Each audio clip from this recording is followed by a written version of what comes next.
Hello students, आज हम आपका जो आपके यूनिट 5th है जिसमें supreme court, high court, trade ये सब दिया गया है। तो आज हम लोग स्टार्ट करते हैं अपना सुप्रीम कोर्ट से। ठीक है, सुप्रीम कोर्ट जो है आपका चैप्टर 14 की, यानी कि जहाँ पे दे रखा है संघ की न्यायपालिका।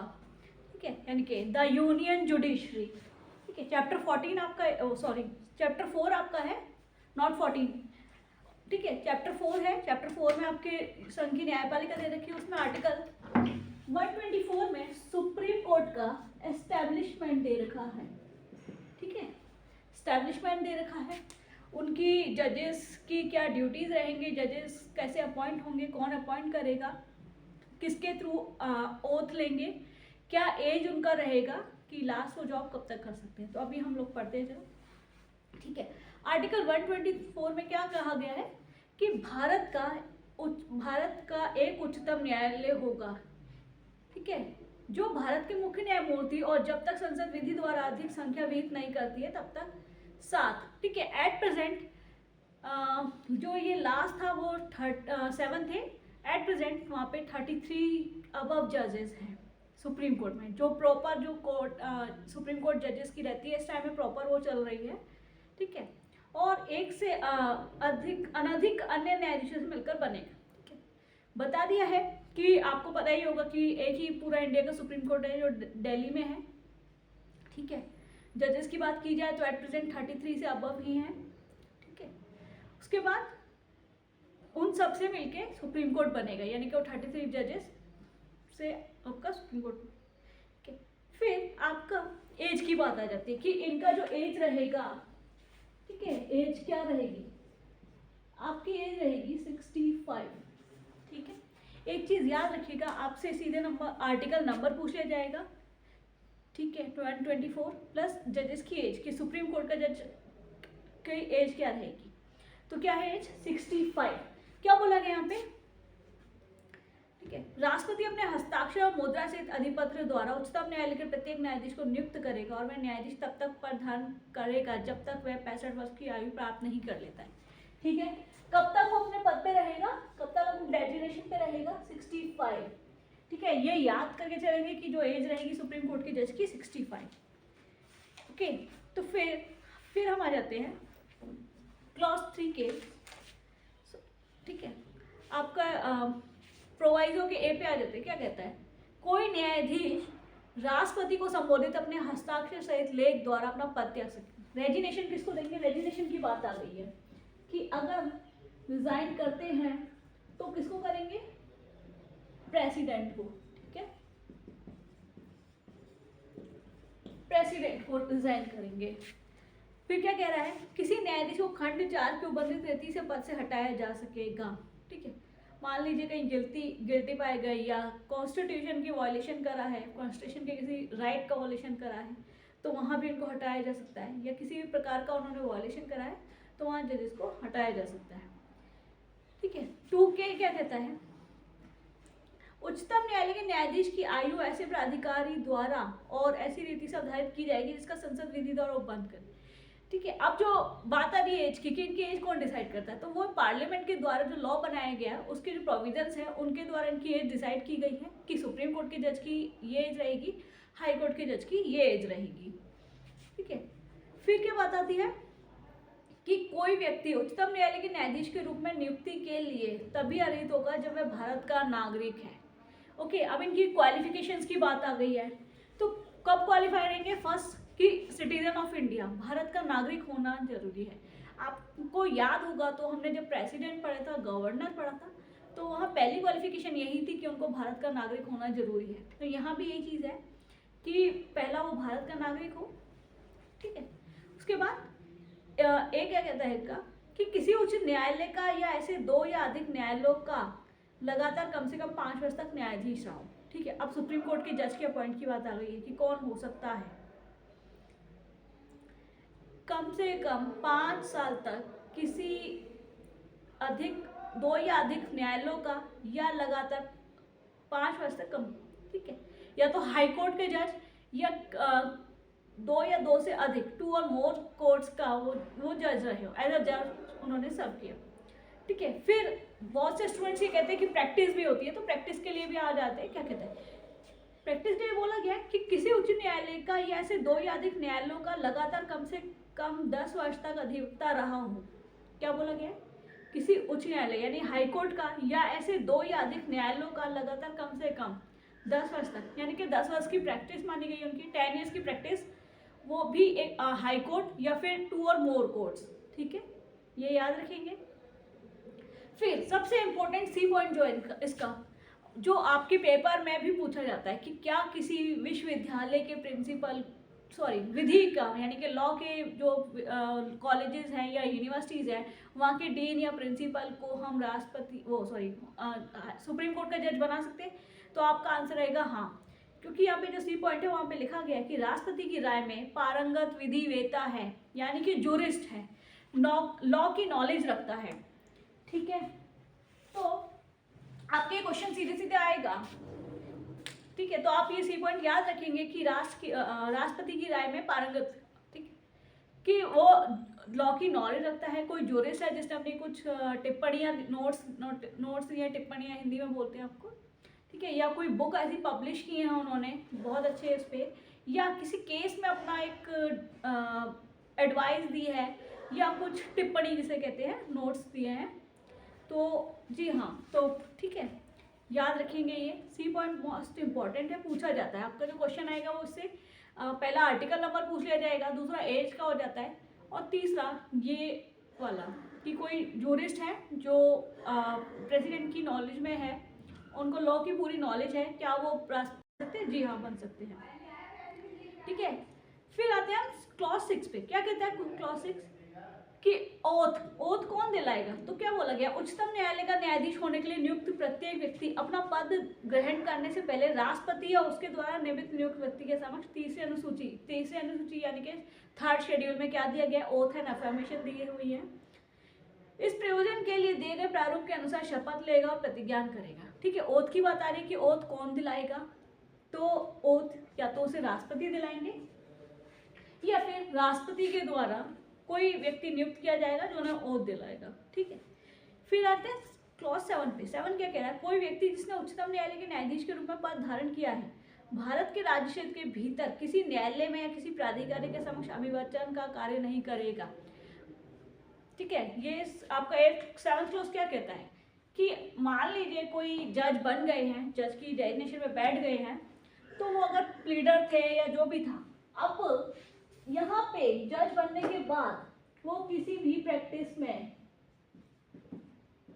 ठीक है, प्रैक्टिस नहीं करेंगे। यहाँ पे एक वर्ड दे रखा है आपको प्लीडिंग, ठीक है, प्लीड या प्लीडिंग आपको वर्ड दे रखा है, तो वो नहीं करेंगे, कोई प्रैक्टिस नहीं करेंगे। ठीक है, उसके बाद आते हैं हम आपका आर्टिकल 124A पे। 124A क्या है, नेशनल जुडिशियल अपॉइंटमेंट्स कमीशन, राष्ट्रीय नियुक्ति आयोग। ठीक है, आयोग, ये आपका पहला इसका याद रखेंगे कि ये कब आया है। ठीक है, तो ये 99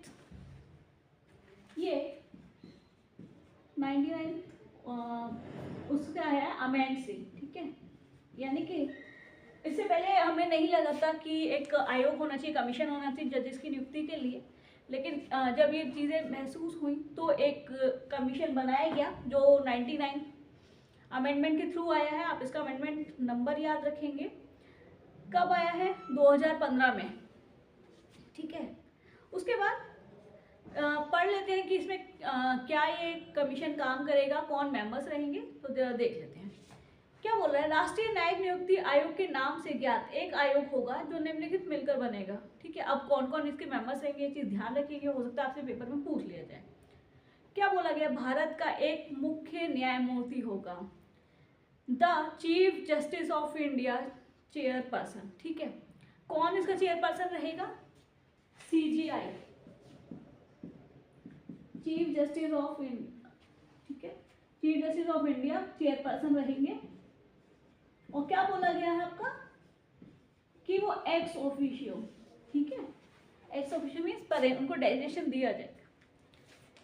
ठीक है, फिर बी क्या है आपका क्लॉज, क्या कह रहा है, भारत के मुख्य न्यायमूर्ति से ज्येष्ठता से ठीक नीचे के उच्चतम न्यायालय के 2 अन्य ज्येष्ठ न्यायाधीश। ठीक है। इनसे नीचे के जो न्यायाधीश होंगे उनसे भी नीचे के 2 न्यायाधीश, ठीक है, 2 जजेस ऑफ सुप्रीम कोर्ट, ठीक है, क्या है, 2 जजेस ऑफ सुप्रीम कोर्ट, ठीक है, ओके। फिर सी क्या कहता है आपका कि विधि और न्याय का प्रभारी संघ का मंत्री सदस्य होंगे, यानी कि the union minister in charge of law and justice, ठीक है, कोई यूनियन मिनिस्टर रहेंगे, वो इसके मेंबर रहेंगे। थर्ड, उसके बाद क्या बोला गया है, डी पॉइंट, प्रधानमंत्री भारत के मुख्य न्यायमूर्ति और लोकसभा में विरोधी दल के नेता, या जहां ऐसा कोई विरोधी दल का नेता नहीं है वहां लोकसभा में एकल सबसे बड़े विरोधी दल का नेता से मिलकर बनने वाली समिति द्वारा नाम निर्दिष्ट किए जाने वाले 2 विख्यात व्यक्ति नॉमिनेट किए जाएंगे। किसके थ्रू, अपोजिट पार्टी के, है ना, ऐसा कोई विरोधी दल का नेता नहीं है वहां लोकसभा में एकल सबसे बड़े विरोधी दल का नेता, यानी कि अपोजिट कोई पार्टी है उसका नेता मिलकर बनने वाली समिति के नॉमिनेट किए जाएंगे, वो भी विख्यात बोला गया है, ठीक है। एक वर्ड आता है यहाँ पे एमिनेंट, ठीक है, तो वो ध्यान रखेंगे कि विख्यात यानी कि लॉ के क्षेत्र में ही वो हो। फिर प्रोवाइजो है यहाँ पे, यानी कि परंतु, जिसको हिंदी में बोलते क्या बोल रहा है, परंतु कोई एक विख्यात व्यक्ति अनुसूचित जाति, अनुसूचित जनजाति, अन्य पिछड़े वर्गों, अल्पसंख्यकों व्यक्तियों, महिलाओं में से नाम निर्दिष्ट किए जाएंगे। नॉमिनेट कौन किया जाएगा, SC ST से या OBC से या माइनॉरिटी से या महिलाओं में से, ठीक है, नॉमिनेट किए जाएंगे। फिर क्या बोला गया है, परंतु यह है कि कोई विख्यात व्यक्ति 3 वर्ष की अवधि के लिए नॉमिनेट किया जाएगा। ओके, अब एक चीज आ रही है कि 3 इयर्स के लिए ही उसकी ड्यूरेशन रहेगी, उसके बाद उसको, ठीक है, नॉमिनेट रहेगा, लेकिन आफ्टर 3 इयर्स उसको नॉमिनेट नहीं करा जाएगा। कि आपका जो प्रोवाइजो 2 है वो सीधे सीधे बोलता है, ठीक है। फिर क्लॉज 2 क्या कहता है आपका कि राष्ट्रीय न्यायिक नियुक्ति आयोग का कोई कार्य या कार्रवाई केवल आयोग के गठन में किसी रिक्ति या त्रुटि होने के आधार पर अपेक्षित या विधिमान्य नहीं होगी। मान लीजिए कोई रिक्ति हो गई, कोई गलती हो गई, तो वहां आपका कमीशन काम नहीं करे, ठीक है। फिर 124 कहाँ पे आ जाते हैं, 124B क्या कहता है, हमारा फंक्शंस बताता है, फंक्शंस किसके, कमीशन के, ठीक है। ये कमीशन एस्टेब्लिश हो गया कि ये रहेगा, अब उसके कार्य क्या रहेंगे, ठीक है, तो जरा पढ़ लेते हैं उनके कार्य क्या रहेंगे, क्या क्या ड्यूटीज रहेंगी, ठीक है। क्या बोला है क्लॉज, भारत के मुख्य न्यायमूर्ति, उच्चतम न्यायालय के न्यायाधीशों और उच्च न्यायालय के मुख्य न्यायमूर्तियों तथा उच्च न्यायालय के अन्य न्यायाधीशों की नियुक्ति के लिए व्यक्तियों की सिफारिश करना, ठीक है। क्या रहेगा इस कमीशन का काम कि जहाँ ये जजेस चाहिए वहाँ पे जो भी पर्सन उन्हें लगते हैं कि ये एक सही व्यक्ति हैं इस पद के लिए, तो उनको क्या बोलते हैं, रेफरेंस देना, ठीक है। फिर बी पॉइंट आप कहते हैं, एक उच्च न्यायालय से किसी अन्य उच्च न्यायालय में उच्च न्यायालयों के मुख्य न्यायमूर्ति और उन्हें रिकमेंड कर सकता है कि इनका इस कोर्ट से इस हाई कोर्ट से इस हाई कोर्ट ट्रांसफर कर दिया जाए, ठीक है। फिर सी क्लॉज क्या कह रहा है, ये सुनिश्चित करना कि सिफारिश किया गया व्यक्ति सक्षम और सत्यनिष्ठ है, ठीक है। क्या बात आ रही है, एबिलिटी और इंटीग्रिटी की, ये नहीं है कि किसी को भी उठा के रख दिया जाएगा कि भाई इनको रिकमेंड कर दिया जाए। क्या बोला गया कि एबिलिटी हो, उनमें कैपेबल हो, इंटीग्रिटी हो, यानी कि सत्यनिष्ठ हो अपने डेडिकेशन के लिए, अपने प्रोफेशन के थ्रू लिए, ठीक है। फिर 124 गा पे आ जाते हैं हम, ठीक है। 124C, 124C क्या है का, 124C कहता है विधि बनाने की संसद की शक्ति। देखिए कल ही हम लास्ट क्लास में हमने पढ़ा था डिस्ट्रीब्यूशन ऑफ लेजिस्लेटिव पावर्स कि संसद को हर सब्जेक्ट मैटर पे विधि बनाने की शक्ति है, ठीक है। तो यहाँ भी क्या आ रहा है कि संसद विधि द्वारा भारत के मुख्य न्यायमूर्ति और उच्चतम न्यायालय के अन्य न्यायाधीशों तथा उच्च न्यायालय मीन्स हाई कोर्ट के मुख्य न्यायमूर्तियों और अन्य न्यायाधीशों की नियुक्ति के लिए प्रक्रिया विनियमित कर सकेगी तथा आयोग को विनियमन द्वारा उसके कृत्यों के निर्वहन, नियुक्ति के लिए व्यक्तियों के चयन की रीति और ऐसे विषयों के लिए जो उसके द्वारा आवश्यक समझी प्रक्रिया विकसित करने के लिए सशक्त करेगी। ठीक है, सारी बता दिए कि ये सुप्रीम कोर्ट के जज हुए, हाई कोर्ट के जज हुए या उनसे रिलेटेड जो भी काम होगा उसके लिए विधि बना सकते। ठीक है, अब आर्टिकल 125 पे आते हैं। 125 क्या कहता है? सैलरीज की बात करता है। ठीक है, सैलरीज कह लीजिए या रिम्यूनरेशन एक वर्ड आता है। ठीक है, रिम्यूनरेशन कह सकते हैं, सैलरीज कह सकते हैं। तो यहाँ पे आए कि सैलरीज किस के थ्रू दी जाएगी या क्या तो क्या कहा गया कि उच्चतम न्यायालय के न्यायाधीशों को ऐसे वेतनों का संदाय किया जाएगा जो संसद विधि द्वारा, ठीक है, यानी कि पार्लियामेंट के कुछ प्रोविजंस बनाए गए हैं उनके द्वारा निर्धारित करें, और जब तक इस निमित्त इस प्रकार उपबंध नहीं किया जाता है तब तक ऐसे वेतनों का संदाय किया जाएगा दूसरे इंस्ट्रूमेंट। ठीक है, यानी कि उनको जो सैलरीज मिलेंगी वो जो पार्लियामेंट के द्वारा जो लॉ बनाया गया, प्रोविजंस बनाए गए उसके थ्रू मिलेगी। ठीक है, फिर आ जाते हैं हम आर्टिकल 126 पे। आर्टिकल 126 आपकी बात करता है एक्टिंग चीफ जस्टिस की। अब एक्टिंग चीफ जस्टिस कौन होते हैं?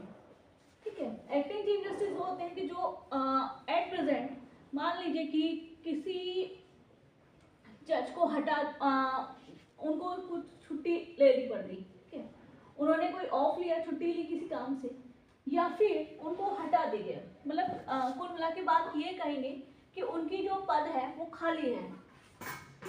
तो खाली है तो क्या हो रहा है, किसी पे उसको अपॉइंट करना। ठीक है, आर्टिकल 126।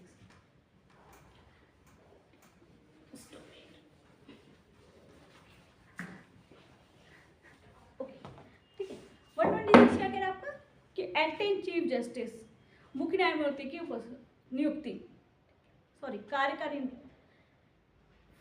क्या कह रहा है आपका 126 के एक चीज याद रखेंगे कि क्या बोल रहा है, जरा पढ़ लेते हैं। जब भारत के मुख्य न्यायमूर्ति का पद रिक्त है, ठीक है, वैकेंट है, खाली है, अब वो उसका रीजन या तो वो छुट्टी ले गए हैं या उन्हें हटा दिया गया है या कोई और रीजन।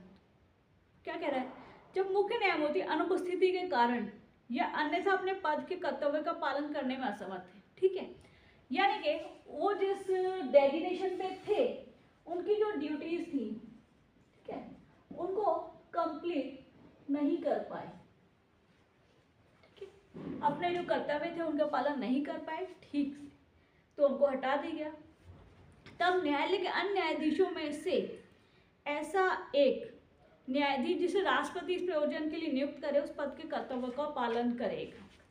क्या कहा गया है एक्टिंग चीफ जस्टिस के बारे में कि जो जस्टिस पहले थे उनका, ठीक है, उनको हटा दिया गया है किसी भी रीजन से, या फिर अभी, ठीक है, उनको हटा दिया गया है या फिर उनको किसी भी रीजन से छुट्टी ली है, वैकेंट है उनकी जो सीट, वहाँ पे आपका क्या है कि जो अपॉइंट किए जाएंगे किसके थ्रू, प्रेसिडेंट के थ्रू, किसके थ्रू किए जाएंगे, प्रेसिडेंट के थ्रू, ठीक है, प्रेसिडेंट के थ्रू आपका इनको अपॉइंट किया जाएगा जो एक्टिंग चीफ जस्टिस आपके रहेंगे। ओके, ठीक है, फिर आपके आ जाते हैं आर्टिकल 127 पे। आपको सीधे सीधे यहाँ से आर्टिकल पूछा जाता है कि एक्टिंग चीफ जस्टिस कहाँ दे रखे हैं, तो आपको आर्टिकल नंबर याद रखना है। ठीक है, फिर आते हैं हम आर्टिकल 127 पे। आर्टिकल 127 क्या कहता है, एडहॉक जजेस के बारे में बात करता है। ठीक है, एडहॉक का मीन्स ये होता है कि या तो पर डे पे, ठीक है, या कॉन्ट्रेक्चुअल भी कह सकते हैं आप कि उनसे जो भी टाइम का कॉन्ट्रैक्ट रहता है, एडहॉक बेसिस पे जज को अपॉइंट करना। क्या कहा जा रहा है कि यदि किसी समय उच्चतम न्यायालय के सत्र को आयोजित करने या चालू रखने के लिए उच्च न्यायालय के न्यायाधीशों की गणपूर्ति प्राप्त ना हो तो, ठीक है, अब क्या बोला गया कि गणपूर्ति यानी कि प्रॉपर जजेस नहीं है, है ना, प्रॉपर जजेस नहीं है और जजेस की शॉर्टेज है, तो एडहॉक बेस पे जजेस रखे जाएंगे। अब वो कौन हो सकते हैं? वो रिटायर्ड पर्सन भी हो सकते हैं या किसी और कोर्ट के जज हो सकते हैं। पढ़ लेते हैं जरा, ठीक है, क्या कह रहा है। और ये कौन करेगा? जो हमने कमीशन अभी लास्ट आर्टिकल में पढ़ा है, वो कमीशन इनकी नियुक्ति करेगा। क्या कह रहा है, ठीक है आपका। और संबंधित उच्च न्यायालय के मुख्य न्यायमूर्ति से परामर्श करने के पश्चात, किसके, ठीक है, हाई कोर्ट के जजेस के डिस्कशन के बाद किसी उच्च न्यायालय के किसी ऐसे न्यायाधीश के जो उच्चतम न्यायालय का न्यायाधीश नियुक्त होने के लिए सम्यक रूप से, उच्च न्यायालय के किसी ऐसे न्यायाधीश के जो उच्चतम न्यायालय का न्यायाधीश नियुक्त होने के लिए सम्यक रूप से अहित है और जिसे भारत का मुख्य न्यायमूर्ति नामोदिष्ट, ठीक है, नॉमिनेट करे, न्यायालय की बैठकों में उतनी अवधि के लिए जितनी आवश्यक हो तदर्थ न्यायाधीश के रूप में उपस्थित रहने के लिए लिखित रूप में अनुरोध कर सके। ठीक है, क्या बोल रहा है यहाँ पे कि जब तक जरूरत है, ठीक है, जब तक जरूरत है तब तक वो उनको रखा जाएगा। ओके, ठीक है, तो आज के लिए यहीं तक, तो बाकी थैंक यू।